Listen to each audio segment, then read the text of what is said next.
নমস্কার প্রিয় বন্ধুরা, লাকি ব্লগ রেসিপিতে সবাইকে স্বাগত জানাই। শুভ দুপুর।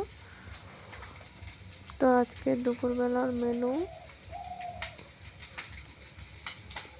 কী রান্না হয়েছে তোমাদের সাথে শেয়ার করব। সব আজকে গরম গরম এইমাত্র রান্না করলাম। এখানে দেখো পাঙ্গাস মাছের তেল দিয়ে বেগুন দিয়ে রান্না করেছি। দেখো কি সুন্দর তেল বেরিয়েছে পাঙ্গাস মাছের, অনেকটা তেল হয়েছে। তো বেগুন দিয়ে ধনেপাতা দিয়ে রান্না করেছি। আর এখানে ছেলের জন্য একটা মাছ ভাজা করছি। ও আবার তরকারি খায় না, তো ওর জন্য একটা মাছ ভাজা করছি। আর এখানে করেছি দেখো ডিম কষা।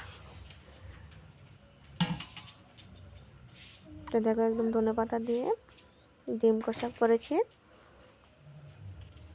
অনেক দিন হয়েছে ডিম খেয়েছি, সেই জন্য ডিম কষা করেছি আজকে।